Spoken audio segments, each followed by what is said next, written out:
Welcome back to Off the Bar Podcast. I'm Connor O'Brien. I'm here with Michael Figueroa.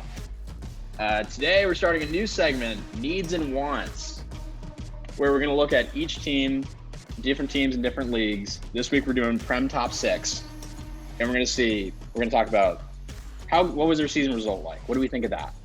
What do we think of the next season expectation? Where do we think they're going to end up next season?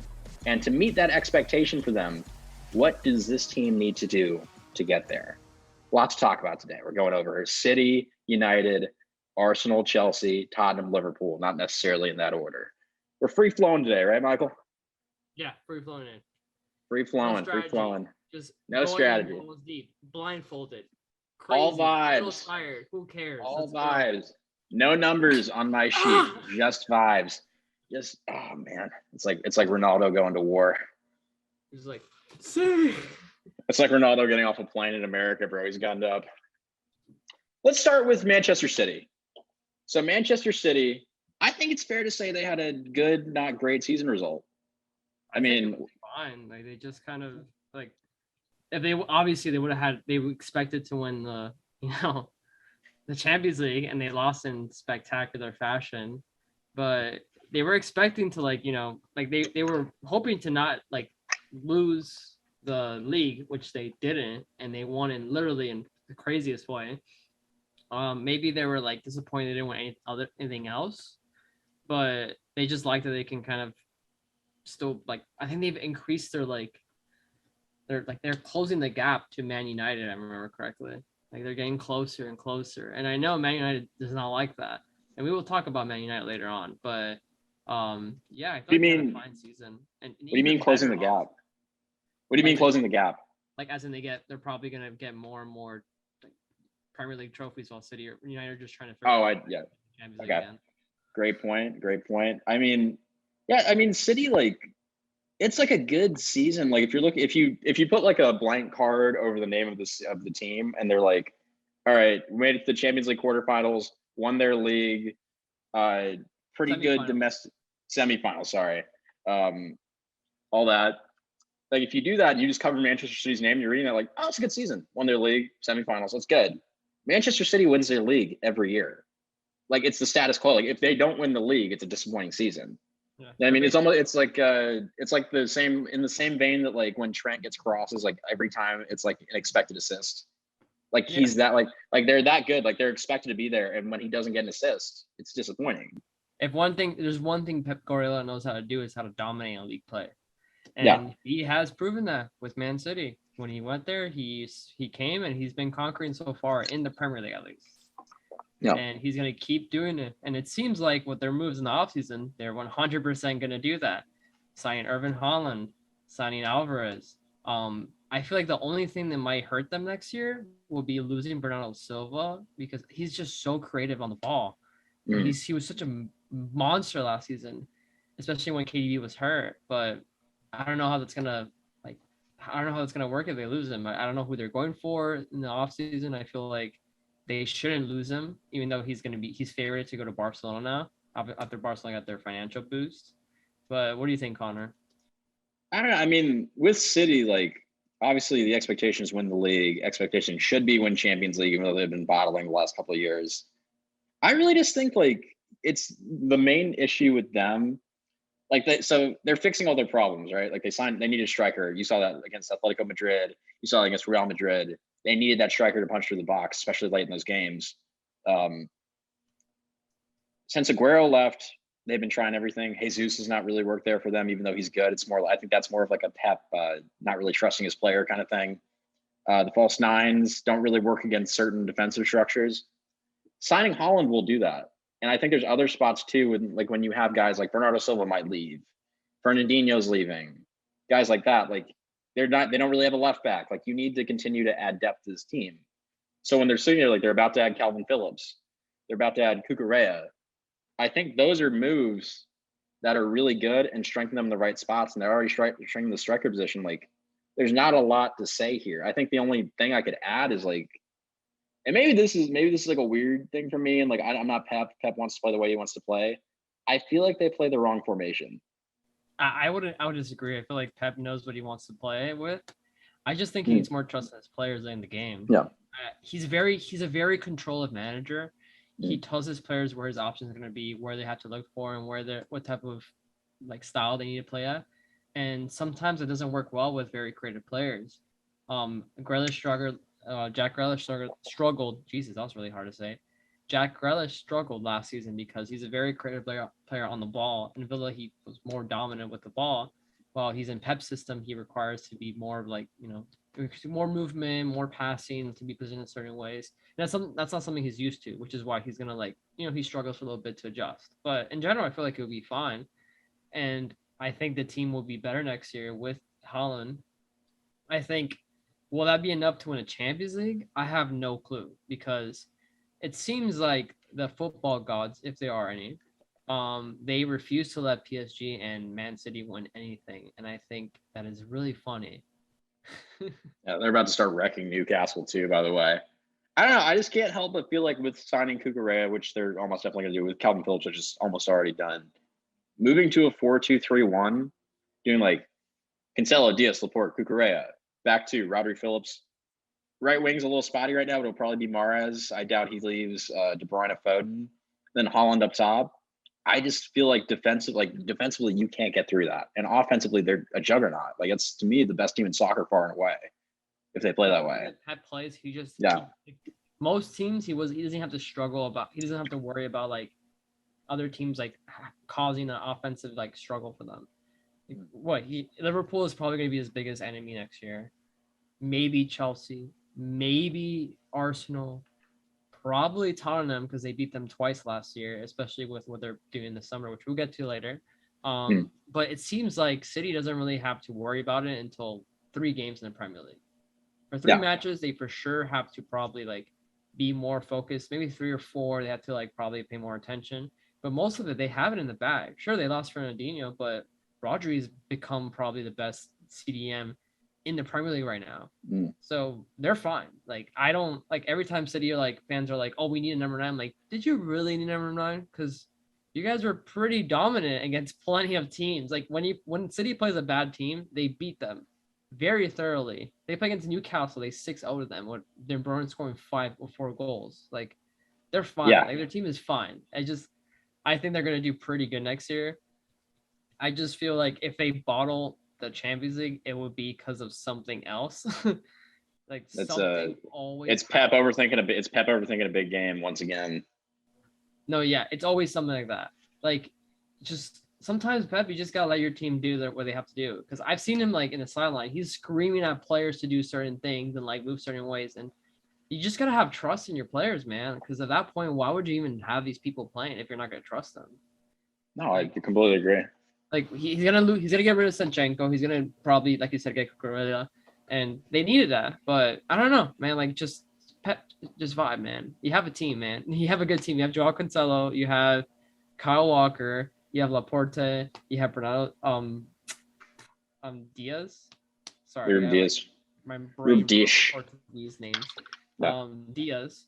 I think the only player that I will kind of say like position they'll kind of need to improve, but not really, would be like keeper. I don't feel like Ederson's that good, but he's not like an issue where he's not like so bad at being a goalkeeper that it's an issue. Like, he's okay for a team that's like supposed to be like insane. But you don't really need like an insane goalkeeper. He just needs somebody that's able to move the ball in the back, and he's good at doing that. So like, City's gonna be fine. I don't think that's a worry. Now, across the street, we have a team that completely fumbled their expectations, need a complete restructure, and just need like to completely change their like style, like how they do things, and kind of like look at themselves and be like, Jesus, what is wrong with us? And that team is good old Manchester United. What did it say about Man United, Connor? I think it's fair to say that Manchester United's season result was very poor. I mean, finishing 5th and getting knocked out of the Champions League pretty early, especially after they had finished 3rd the season before under Ole, qualified for the Champions League, which they had done in a bit, and then adding like Ronaldo, Sancho, Varane. They finished 2nd last year. Did they finish 2nd? Yeah, they were. They were like, I remember going into the season, Man United were probably in like favorites to win it over Liverpool, mind you. They signed Ronaldo, like you said. They signed Sancho. They signed Varane at defense, and everyone was like, their defense needs improvement. Rafael Varane is the improvement you need. You get the best center back in the world.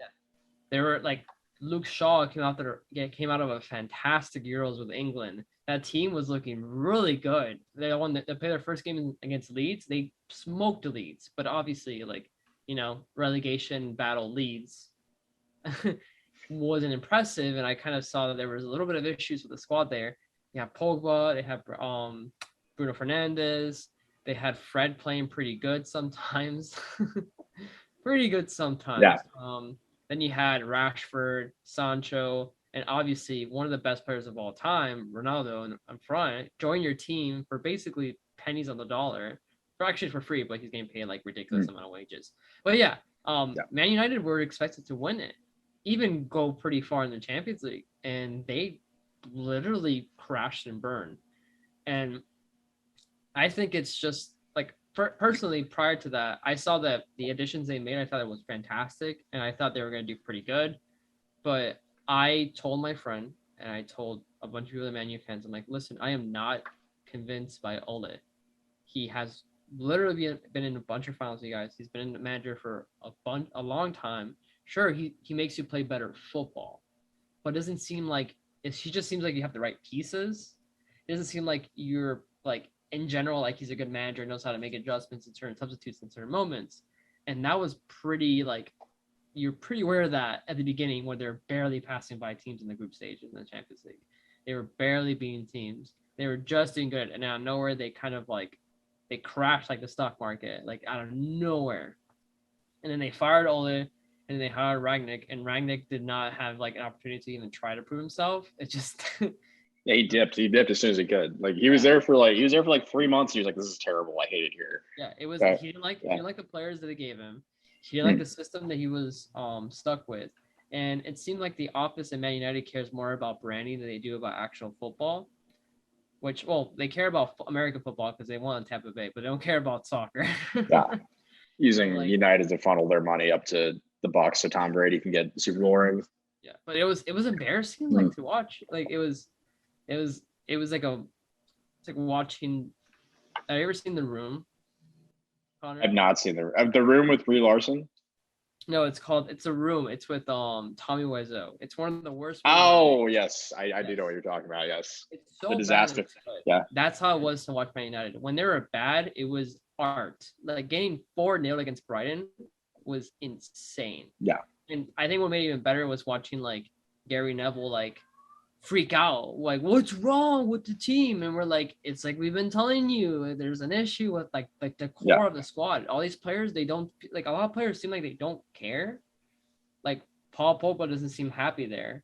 He hasn't since Mourinho, before he got fired, went on a whole rant about like how players don't care, these players don't, like, for the future and like all that stuff. And well, they scrapped him, told him he was crazy, and they signed Harry Maguire. Yeah, I mean, with all that in mind too, I would imagine next season's expectations, like, even though like all of this has happened, if you're a top 6 club in Prem, your expectation every year, top 4 finish. Yeah. I think, given that they're going to be in the Europa League this year too, I don't know if they're necessarily the favorites for Europa League. Personally, I would say that maybe Arsenal's the favorite this year. Just off the top of my head, not thinking about a lot of teams, but I don't know, like, top 4, strong showing in Europa League. Given that they're dumpster fire right now, to high expectations like that because they're a top 4 team, it's Manchester United, they need to be there. How do we get from here to there? You have to reconstruct your whole team. So they're already doing that by trying to get Frankie de Jong, which is fantastic purchase. So they end up doing it. He's so good on the ball. He's fantastic for Barcelona. I wouldn't want to lose if I was Barcelona, but they're trying to go for Bernardo, like I said earlier. So it makes sense to get rid of him because he's not what Xavi likes. Even though I disagree with Xavi, I feel like he's great. He's incredible. Yeah. Incredible. Yeah. But Ten Hag is trying to like basically purchase a bunch of players that played in Ajax, that used to play in Ajax. He's bringing back I think it was called, I forgot his name. He's talking about bringing like Anthony into the club. He's talking about like Julian Timber, a couple other guys. Well, one of his blanking players on, went but to yeah. Everton. He's coming back. I forgot his name. Like Frankie, was it? It wasn't Frankie. Oh, Donnie Van de Beek's coming back. Donnie, there we go. Donnie Donnie Van Van Der de Beek Beek. is coming Yeah. back. So it seems like he's trying to like revolve a team around his style of play that he had in Ajax. It was successful Ajax, and implement it into the Premier League, and it might pay off. Ronaldo's going to be there next year still. I think maybe Sancho will have time to adjust again, but I feel like it's an open, like everything's open up to like we don't know yet because we thought it was going to change with Ralph Rangnick. It didn't. They thought it was going to be better with Ole with Sancho as players. It wasn't. So it's just kind of wait and see what they do in the summer and see how they're. I think they should get. They obviously have to improve the right back position because Wan-Bissaka is not it. They need to improve the center back position because Harry Maguire is not it. I feel like he's terrible. I think, and I'm being honest, I feel like Harry Maguire is getting a little bit too much hate. Yeah, like the bomb threat to his house is egregious. Yeah, you can I don't think he's fantastic, a fantastic defender, but this man was really good at one point. I think it's just he lost his confidence in the team. Yeah, with a team like that, he's obviously gonna lose his confidence. And I have a hot take, and I know a lot of people are gonna disagree with me, but I think even De Gea might have to like go. The reason why is because De Gea is not exactly. He's not good on his feet. He's a great shot stopper. I will give him that. He was the best. He was the second. He's one of the best players, if not the best player last season for Man United. But he's not good on the ball. He's not a dominant goalkeeper in the box. He doesn't. When there's crosses inside, he just kind of lets it happen. So in order for them to like they either need to improve with a defender that's good in the air and winning headers, or he has to be more aggressive. And it's shown that he has not been more aggressive, and that could be an issue for Man United. Now, like, it's not something I feel like they have to do. They keep him, like, it's De Gea. He's still a great player. He's going to be fine with them. But their priorities have to be improving defense, center back, right back, and maybe even getting a younger striker to help out. Because I know they have Alanga, but, Yeah. He's more of a wing, though, and they have a couple of younger guys coming through. But I don't know, given, like, so the club said, like, Ten Hag can only spend this much money. Given their needs here, there, whatever. Like you probably need another wing. You really need a defense. Like you really very badly need a defensive mid that can actually like be a defensive mid. You need a center back. You need a right back. Given that Rashford's still there, I would imagine they just kind of let Rashford be the backup at least. I'll actually give Rashford more of a chance. I feel like he struggled last year because it was a sharp change for the club, and the club just seemed like it was going through like a toxic transition at that moment. But if Ten Hag could change the culture, it'll be good. But I want to pressure this and emphasize this for Man United fans. Rome was not built in a day. Real Madrid did not win 3 Champions League in one season. It took time. It's a project. Be patient.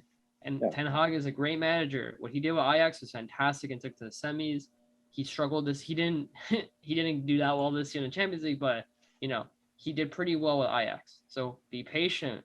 If you don't win, it's fine. You're not that good. You're not Liverpool, City, and you're not there. Like don't look at these teams and be like, I need to be like, no, you don't. You have to be Man United.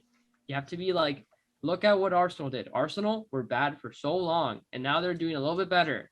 So just be patient. Football rewards those who are patient. Do what Mourinho said. Football heritage. Make purchases and investments for the future. Don't expect anything at the moment, or else you're going to be disappointed. You're going to keep finding managers that are not going to do that good. You want to add anything else, Connor?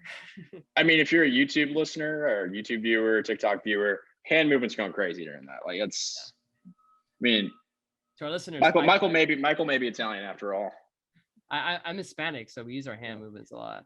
But to our audio listeners, when I mentioned Man United, I put them very low compared to City and Liverpool because they are not good. So there we go. Yeah. He lowered his voice like there's a little like an undernote. Yeah, like another. Yeah, I know. Speaking of quiet places, let's move over to Merseyside. What a transition, by the way. Wow. Anyways, Liverpool. I think for their season, I'd say good, not great. They did win the double. They did do the double FA Cup, Carabao Cup. Yay. But if you look at the important stuff, yay. If you look They at the won 2 of important the stuff, worst trophies they could win. yeah, you got the ones that are like the add-on that you have to win to get the treble. Yeah. Like you need to do like the league, Champions League. We'll sneak in the FA Cup. Like you won the FA Cup and Carabao Cup. It's like cool, and that's like the thing that Liverpool fans are going to use for the what's next wrong with the year. FA Cup? FA Cup. It's the spirit of competition, Michael. It's very important to the fabric of English soccer, mind FA you. Cup is the effing Arsenal Cup, okay? That's the only trophy we win. Thank you. Carabao Cup's the Chelsea Cup. All we win is that. Constant standing as a Kofi. Yeah. But it's okay. So Liverpool, they lost Sane, which was I think is going to be a very big for them. Sure, they have Luis Diaz. They're going to be fine with Luis Diaz. It's just going to take a little bit while to adjust. I still think they're going to finish guaranteed top 3. I would say so too. Yeah. Like, I don't think they're going to end up at 3rd, but I'm saying that the range is if they go lower than the top 3 is disappointment. Because, they got Darwin Nunez. He's a fantastic young player. The only issue with Nunez is he's not really good on the ball. Like, when it comes with passing, he's a fantastic scorer. He's not much of an assister or passer. He is very young, so it could change. Apparently had an asthma problem too, which was interesting to hear. And obviously they lost on it. They're gonna play with Luis Diaz probably in the wing. They're gonna keep Salah, and they're probably gonna play Jota up front, which faces the same team they had before. Their team's fine. They went to like 3 cup finals. They almost won the league at the last day. Lost the league by 1 point. Lost the Champions League like by a goal. They should have honestly they just the only disappointing thing was they didn't score in a single cup final, and there were 3 of them, which is concerning. But I think they're fine. Like they're not. I'm not super worried about them. If I was a Liverpool fan, I'll be happy that we got Darwin Nunez, and I'll just be like, okay, just kind of hope for the best for next season, and maybe get like another player for like another young winger, just to have something on the bench to replace maybe give Harvey Elliott some more minutes to get him ready for when Salah inevitably either leaves or retires, and having like a sort of a renaissance, maybe not a renaissance, but like just a continuation of greatness at that position, which I think Harvey Elliott's very capable of. So like it feels like Liverpool in terms of expectations is just a team that needs to like punch through. Because they punched through before, like a couple of years ago, they're like Champions League winners, won the league before with this mostly same squad, same coach. Like, what does Liverpool need to do to punch through? I would say, I don't know, because they have a really good team. I think it just needs experience. Like, they have a lot of young talent. Maybe Trent needs to get improved better at defense. That's about it. Like, they're gonna be fine. They have literally if Matip is not playing good, they have Konate, right? Konate's there. Joe Gomez, forgotten guy, is still there. You can always Nat Phillips just having an awesome season at Bournemouth. He could always come back. Konate wasn't playing that much for like at one point. Matip was like one of the best center backs in the league, and Konate took his spot in the final because they needed speed and back there, and he was doing really good against. He was great. Yeah, he was not the reason Vinicius scored in that game. It was Trent ball watching, but I mean, I don't know. I think my only thing, and then maybe this is not a next season issue, but a long-term issue for Liverpool, is you need to add youth to that midfield. If you look at the starters in that midfield, it's like Thiago's like 33, Henderson's like 35. Fabinho will be 29 at some point this season. Like, go get Jude Bellingham. Go get Jude Bellingham. Give Curtis Jones more minutes. Like, inject youth. We going to London? In London also. We're going to London. We have 3 teams in London. Oh my God, he's gonna talk about Crystal Palace. Yeah, obviously. No, we're gonna talk about Fulham. Obviously, they have so many expectations. Andres Pereira, Anthony Robinson, huge club. We're talking about Tottenham. We're talking about Tottenham. Yeah. Arsenal rivals, but I'll give credit as credit's due. They did fantastic last year. Heung-min Son was phenomenal. He's so good. So good. I remember I heard rumors that he might want to leave, or his dad said he should leave, and I kind of agree. If this year doesn't plan out as it should be, he should look somewhere else. But with that being said, currently, I gave you food, Cat. Give me a second. Yeah. Yeah. So with Song playing the way he's playing, I can't see why like they shouldn't be performing that good next year. Conte's gonna dominate the Premier League. They got Pjanic for free. They're already going for Richarlison right now. They're making these moves. I'm really impressed what they're gonna do. Yeah, I mean, I think they had a great end of the day. You look at this, I think they had a great season considering like they finished 7th the year before last year. If you look at it too, like having to fire your coach so early in the season, being able to bounce back from like terrible season, Kane didn't want to be there, all this stuff against you and finish 4th, I think is really incredible, admirable. Like I believe they got all the way down to, off the top of my head, I think they got all the way down to 11th, and being able to come back and do that is, I think that's a great run in the season. And then for this season's expectations, like I would imagine like you do the same thing again. Have a great run in Champions League, have a great run in the Prem, finish top 4, make a good run in Champions League. You're bringing in like guys like Richarlison, Ivan Perisic, they're linked to Jed Spence from, I believe, Nottingham Forest.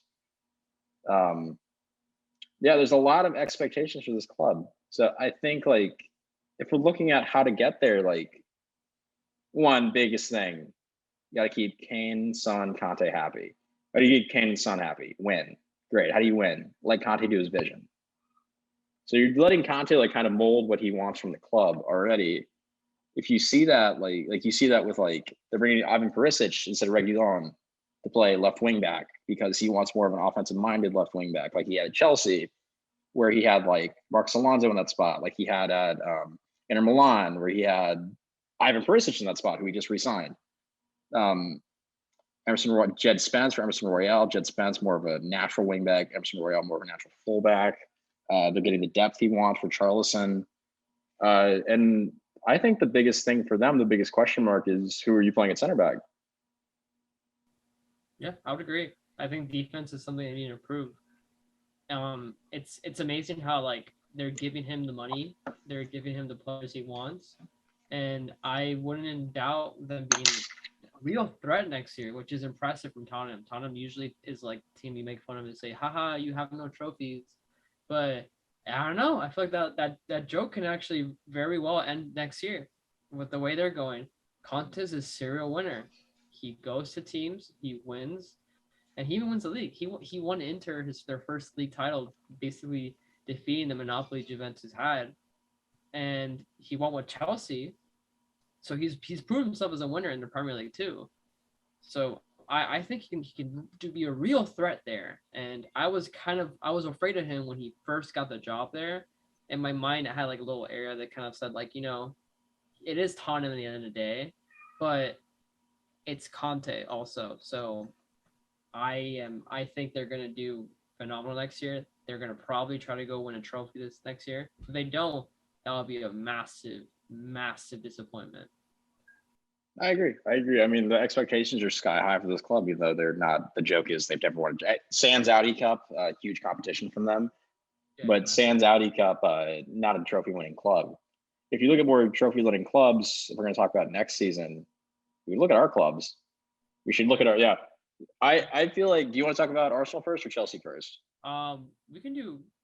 There's a lot to talk about Arsenal as in like who already signed, so we can do Arsenal real quick if you want. I mean, I maybe one for the YouTube listeners just while we're here. Chris, don't edit this part out. Rock, paper, scissors. For first, or you want first or last? Or what are we doing? That's what I'm gonna do. I'm gonna put my fingers out of the screen, right? Okay. Is it odd or even? Odd. Even. Oh, what do you want? You want Arsenal first or second? Let's do second. Say the best for last. Okay, the best for. Okay, Osaka. Okay. All right. So Chelsea. Oh, brother. Chelsea. I'm reclined back in my Chelsea therapist chair. You wrote a thesis for your senior year about Chelsea and like their improvements. Oh, I know. This is my doctoral campaign. This is what's going to give me my doctorate degree in sports journalism. You better have like evidence. So no, I mean like out of all of the, I took 4 pages of notes. 1 page is just Chelsea. Yeah. So last season, personally, mind you, as an outsider, Mhm. who is in a rival team, Yeah. I did think Chelsea kind of struggled and they were kind of disappointed. That's a team that's supposed to win it, and they almost at one point didn't stay in the top 4. What do you think, Connor? I am glad Rafa's not on this week because I agree that Chelsea was disappointing this year. Okay. I will get flamed on Monday when Rafa listens to this. I will get flamed in the group chat. It's fine. I understand. It's disappointing. I agree it's disappointing, but it's understandable. There was a war we were very much involved in that derailed the campaign. There was a lot of drama. Lukaku did not want to be here, and he didn't tell us, and we still signed him. And then he went on TV and told everybody that he didn't want to be here. Everybody got hurt. AFCON happened. We lost our starting goalie. Kepa was terrible. He kept subbing Kepa in penalty shootouts, and we would lose the penalty shootout. You can't just say like, "Oh, AFCON is why we did bad," because like Liverpool. No, I'm blaming AFCON. 2 of their top 3 players are literally like their top 2 players are literally from Africa. No, I know. I need a new slant besides Ukraine because Ukraine I've been like polling for like 3 months on the podcast. Is like, why is Chelsea not doing as good as they're supposed to be? And I need like Mendy. I need a new slant for like, why is Chelsea bad? You're talking about Ukraine more than the media is at this point. No, honestly, like I have to be the only person that's still talking about Ukraine. Everyone else just hates Joe Biden on the news. It's just me talking about Ukraine and why it's still relevant. I think the only thing that the whole war caused was the worry that you might lose, like the players like worries and the reason why they left. That's the only reason that like that caused for you guys. Like Rudiger probably left. Like I think, obviously that money Madrid probably gave him was also really nice. And the fact that Madrid were in the finals of Champions League was also very enticing. But it didn't help that you guys were in the spot where like, are we going to be a club in a couple of months? Are we not? Well, I mean, that's why Pulisic was bad. He was bearing the weight as an American of being fearful that he would have to intervene in yet another war. I mean, if we're looking at next season expectations for Chelsea, though, I would imagine it's very similar to Tottenham's in that, like, you got to finish top 4. You got to make a really strong Champions League. I needed to. I know it's such a stupid, pointless thing. I need a domestic cup. I need a trophy next season as a fan. Like, I need something to like hold over my head. Like, we won the FA Cup. It's spirit of competition stuff. Well, winning a trophy is nice. So I would understand. It's always nice. It's always nice. Yeah. I mean, Tottenham never expects to win a trophy, so I wouldn't imagine they're really caring about FA Cup or Carabao Cup. But no, I think they're gonna care next year. I'm telling you, they're gonna be like, listen, we have to win something, or else Conte's gonna be like, you guys suck. I'm leaving. What do you think the minimum for Tottenham to win, where Conte doesn't have like a meltdown and leaves the club, is? A trophy. But we're not talking on top. We have to go back to Chelsea. Come on, Connor. Stay on topic right now. I'm going back. It's a fair question. It was game relevant. It's a fair question. White right now. London. I'm not sure the Carabao Cup is why Antonio Conte stays at Tottenham, but I digress. Let's talk about Chelsea again. Chelsea last season, it's fair to say disappointing. Win the Champions League 2 seasons ago. Coming in with that, Tuchel came in, Lukaku came in. There's sky high expectations. Didn't meet those. And then now you're like, okay, new owner, he's got a ton of money. We still finished 3rd despite everything that happened. Tuchel's still there. A lot of the main guys are still there. They're going to reboot the roster. High expectations. How do we get there? We got to get rid of the dead weight, and we're starting to. I'm really, really like I have not had a chance to talk about this yet on any of the podcasts, but boy, am I glad Lukaku's gone. I'm so glad you guys loaned him from Inter. Dude, it's by the way, it's hilarious that he got loaned to Inter and we're making 10 million off his loan fee. We bought him for 100 mil, 10 million. What do you think his number is in Inter? I don't know. It's really funny though. 90. The difference between what we paid for him and what we're getting back. I know he won us the Club World Cup though, so I will give him it. The Club World Cup was clearly worth $90 million. No one wins the Club World Cup. It's a very hard competition. Well, it's the only competition I could think of that maybe is more in terms of that more prestigious, more around is maybe the Finalissima. No, I think the hardest Audi Cup. No, I think it's obviously the MLS Cup, bro. Oh, the Open Cup, the U.S. Open Cup. No, maybe the Lamar Hunt Cup. Yeah, like that's really hard. Yeah, maybe the NBA Finals. Back to Chelsea, we're doing. Back to Chelsea, we got. I'm avoiding the question. This is I'm deflecting. Dead weight, you're saying. Dead weight. Lukaku's gone. Christensen's gone. He sucked. Rudiger, and you did lose Christensen. You might lose Azpilicueta. Reece James doesn't seem like he's going anywhere at this point. 'Cause there's not really news around him right now. No. Marcus Alonso might go to jail. I mean, he might go to another team. Yeah. So who He else might drive away. Timo Werner. I mean, I made a quick list of guys like that need to go, in my opinion. All right. Timo Werner, Kepa, Malang Sarr, Jorginho, Ross Barkley, Hakeem Ziyech, Kennedy, all need to go. I disagree with one of those. Which one? Timo. I thought Timo was doing really good this season. He did. I actually agree with you.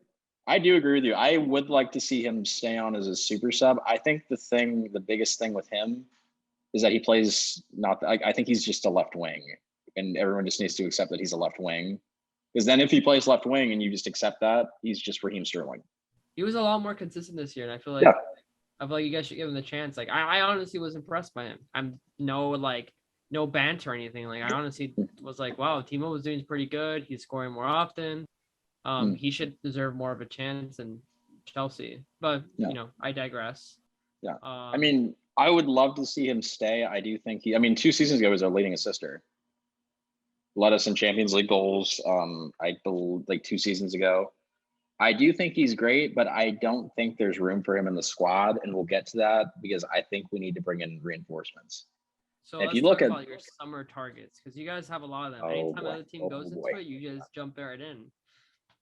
Yeah, I mean we're one of the richest clubs in the world now. Top Bowley's fronting for us. Not like we weren't rich before, but boy, do we have that Dodgers money. I mean, if you're looking at like attackers, to go back to Timo Werner thing, like I'd love to keep him, but I mean, I would rather have one, if not. I would imagine we get 2 of the 3 guys we're linked to attack, being Rafinha from Leeds, move we hijacked. Sorry, Michael, from Arsenal and from Barcelona.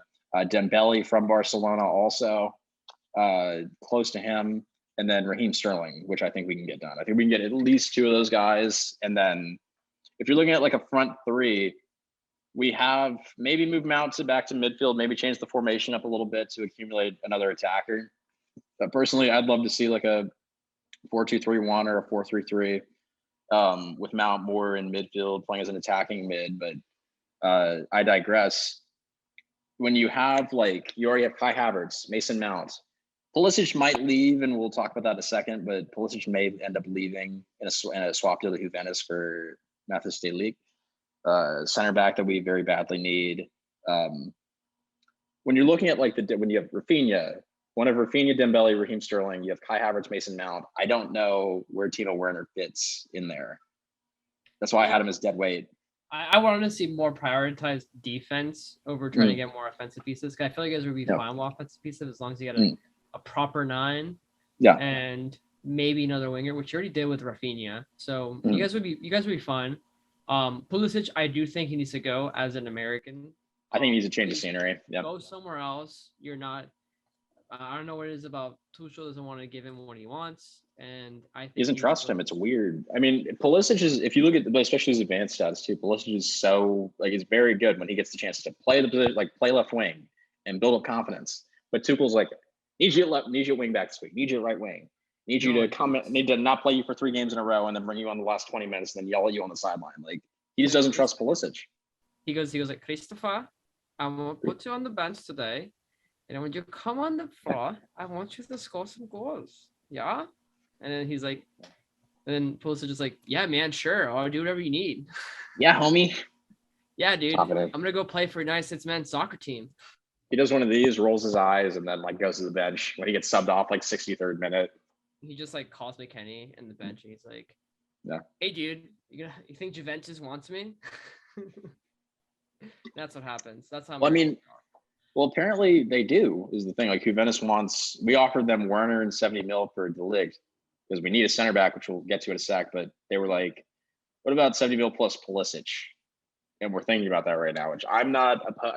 I love Pulisic. And Mason Mount are my favorite players. Pulisic is American. I love him. We really need a center back, and I love the club a little more. I'd be okay with it. Are you still going for Koulibaly? We are, but he's not crazy high on my list just because he's 31. So and he good. doesn't really. He is good, but he's just like a. I don't know. I feel like Delict is just that much, like that little bit more. Like if we're gonna pay like 180 mil or 100 mil or whatever for a defender, I'd rather get like Delict. I'd rather get like Jules Koundé for 50. But what I would say is that, like, if you guys want to compete now, it doesn't Mm. hurt to get a player. Sure, they're older, but they already have the experience. Koulibaly's fantastic. I would take him in a heartbeat if I were you. Yeah. I think he's going to be great for you. So I it's will just not complain if we get Koulibaly. I won't. personally, I wouldn't take that disrespect, Connor, and I'll just sign him. But Listen. Maybe it's me, my AFCON hate again. Maybe that's what's going on. But I don't know. I think just the last little thing that Chelsea needs to do though is bring in the youth, like keep the youth guys going. Like Chalobah, Levi Colwell need minutes. Gallagher needs minutes. Armando Broja needs minutes.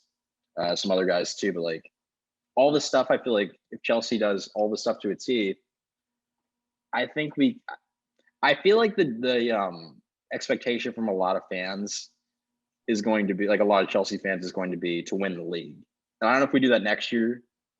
I would love it if we did it next year, but I feel like the reasonable expectation as a we're soccer analysts, as a soccer analyst, if they don't fit, they need to finish like top 2 or 3. And I feel like it's very doable if they like get rid of the guys that don't really need to be there, bring in the new guys, keep the youth. I don't mean to be mean. I disagree. I feel like you guys have way too many.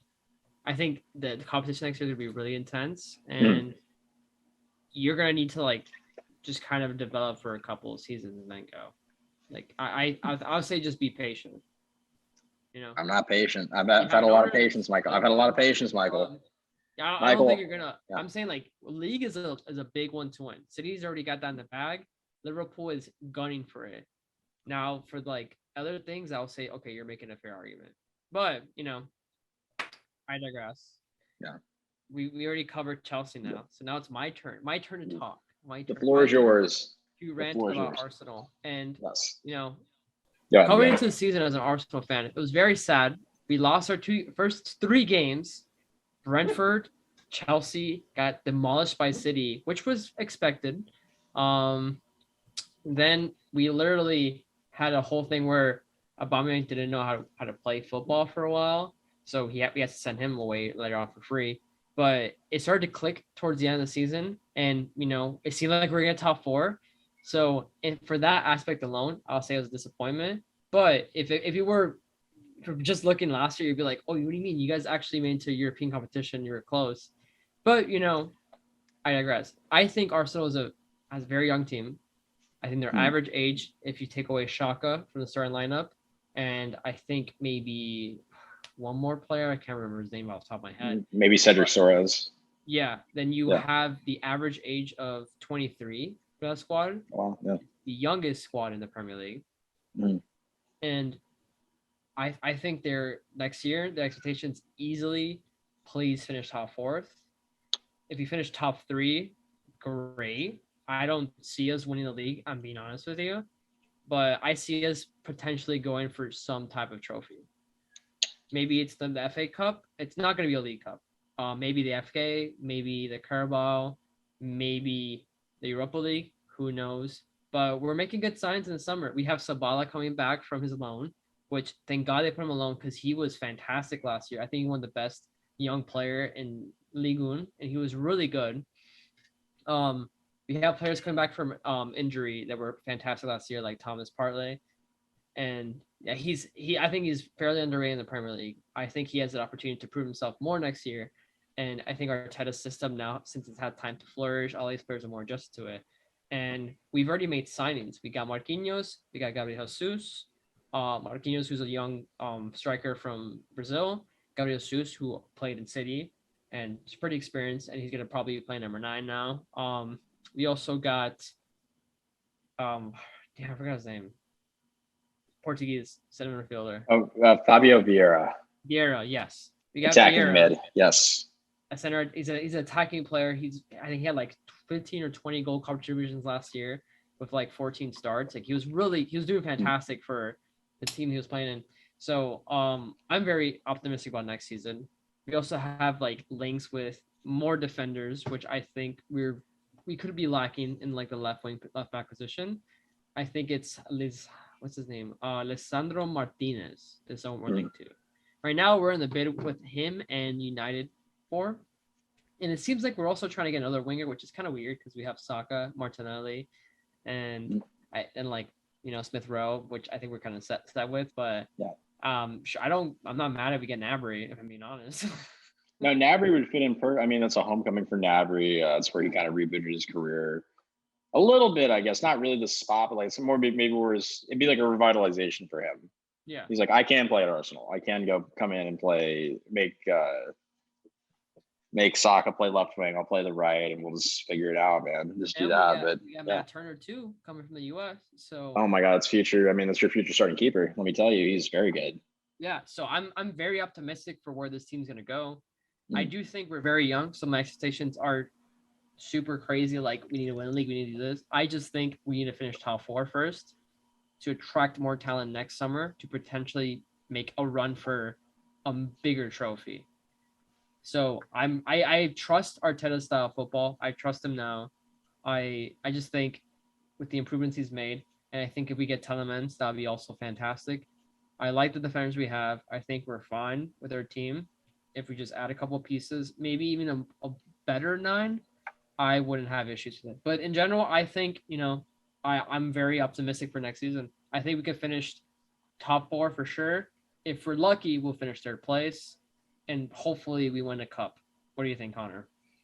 I agree with you. I mentioned this to you in our little, like, we talked about this a little bit before we started recording. Arsenal moving to a strict 4-3-3, and I think I would like to see out of them. I'd like to see Vieira play, and then them doing like Vieira, Odegaard playing box to box, because Vieira is capable of playing midfield, and Partey playing more as the lone defensive mid. I think you would rather see like a 4-2-3-1 and Vieira come off the bench. I wouldn't mind that, but honestly, everything changes once you see a team kind of play and how players interact with the team. I just want Vieira coming off the bench because he's new to the squad, and Odegaard proved himself last year. Parlay also proved himself last year.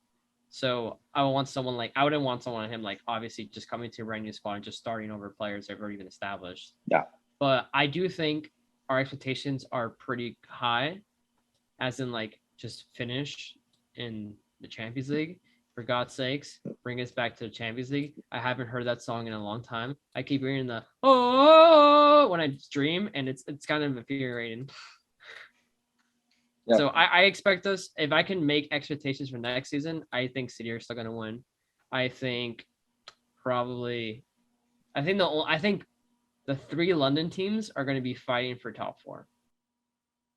I can see that too. I mean, in that same vein, like, I don't know what you think, but if we're doing like how the top 6 finishes, maybe this is my Chelsea bias a little bit and expecting stuff, but I'd say City wins. I think we're in agreement on that. City wins the league. I think this is a year they do it fairly handily. Like, it's not like they're not winning by 1, they're winning by like 10 or something. Which they should have done this year, but they started bottling games at the end. I digress. I think Chelsea comes in 2. Liverpool's right there at 3. I kind of think it depends on what happens with Conte, because I can see Conte getting mad like halfway through the season and like bailing, but Conte 4, Tottenham 4. I think you guys have more of a struggle, like an uphill battle, than you think. And I mean this in a very positive way, Connor. I don't mean as an insult. I just mean as someone who's been in a team that had to go through like a huge transition. Even though they have a good manager, I think it's going to be rough. Like, you guys have a new owner. He's spending the money. He's good for him for spending the money the right way. That's a good sign, because, God, it took forever for the Conques to actually spend their money from the club. And don't even get started with like Man United. They poor guys over there. But I don't know, man. I'm saying, like, I think Tottenham has made better moves. They looked a lot sharper towards the end of the season. Arsenal looked a lot sharper too. We can give you a run for your money. I think if anyone's not gonna end up top 4, and I mean this with nicest intentions, it might be you guys. But who knows? I can see. I don't know. I just whole summer of transfers to go. Yeah, we do. So my top 4, I'm saying right now. What's this for future episodes? We'll probably go back to this at some point. City, Chelsea, Liverpool, Tottenham. What do you have? Fulham, Leeds, Southampton. Facts. Got to keep the American guys up, dude. I think Derby County would like just go straight to Derby County will. Well, they got bumped out of the I think AFC championship. They're getting Richmond bumped might out. win also. Yeah, Wrexham maybe. No, Inter AFC Miami. Richmond. Inter Miami could sneak in, get a little prem dub. Yeah, it would be good. But my seriousness, I feel like it's gonna be a battle for probably like first with Liverpool and City again. I think City might be a lot more comfortable this year with the players they're having in the summer. I think Liverpool might struggle with Nunez for a bit until he kind of gets his footing in, especially with Diaz coming off the bench to now being a starter. That might be a little bit difficult. I wouldn't say it will be a killer for them. Like they're not going to be good. I think it's just going to be like, it takes a while to adjust. But in general, I think it will be Tottenham third, Arsenal fourth, Chelsea fifth. And then sixth would be Man United if they're lucky. Yeah. I think we're in agreement that United would be lucky to come in sixth. Like I think that's probably. Yeah. I think they can maybe try to push it for fifth, maybe. Right now I'm not convinced. They haven't made any signings yet. They've been in a lot of talks with people, but I've talked to a lot of people too. Doesn't mean they're gonna come and like hang out with me and like do this stuff with me. Like, come on, like if you're gonna try to get players, go get players. You got a new manager. He's saying he's gonna blow up the squad. Give him the money. Get the players. Stop talking about how your team's gonna be good next year. I don't want to hear it. I just want to see it. I'm tired. It's one of those like, man, you're like, we're gonna be fine next year. Shut up. Put some pen on paper, sign some letters, and play some darn football. Nice darn use for the listeners. Shout out Chris, who no longer has to blur that word. I agree. I think we're in continuation or agreement. A million things can happen in soccer. A million guys can be signed. Messi could decide overnight that he wants to go play for Arsenal and play attacking mid, and then you got your guy. But no, this is needs and wants. It's our first edition of needs and wants. I think we've done a pretty solid job, me and Michael, this week, talking about all that. We'll be back next week. Not sure who's going to be on next week, but we should be back next week. Continue Prem, talk about maybe Everton, talk about some Wolves, West Ham, some other teams like that. See maybe more in depth of like where they should finish. It's a little more ambiguous with them. It's not Everton player top 4 expert. Everton will be lucky not to get relegated next year, by the way. But we'll talk about that next year. We'll talk about that next year. As a little bit of a mention for next episode, just kind of like a tease for now. I think Newcastle will finish a lot higher than people expect. Yeah, they're going to buy a spot. Yeah. But like I've been saying it to you and Rafa and all these people a lot. I'm like, listen, City, their first season, they went from 10th. Towards the end of the season, Newcastle were looking pretty good, except when they play against City. But City's like, they won the league. But they were looking pretty sharp. They won against Arsenal comfortably. They were pretty dominant at home. I think next year they're going to be looking sharp again. Do I think they're going to like go into Europe? Maybe like Conference League if they can try to push for like Europa if United don't get their stuff together. But I honestly think Newcastle is going to try to become the next big boy, make it like a top 7 type of thing, or maybe kick out one of the teams from the top 6 and then keep it top 6 still. But so it's Needs and Wants episode 1 off the bar pod. Hopefully you guys are receptive to it. We'll keep doing it. We're going to finish up Prem next week, probably move on to La Liga the week after, and we'll see where we go from then. We don't really do Serie A, Ligue 1, Bundesliga that much, but I think a lot of the guys would love to do that. We'll see. I think the fans might be receptive to it too. Tune in, watch us on YouTube. We're available anywhere you can get a podcast. Check out the TikTok, check out the Twitter, check out the Instagram. I'm Connor O'Brien. I've been here with Michael Figueroa. Thanks for tuning in again, guys. We love you. Keep coming back to Off the Bar. Thanks for tuning in. Needs and Wants, episode 1. Peace. Suey.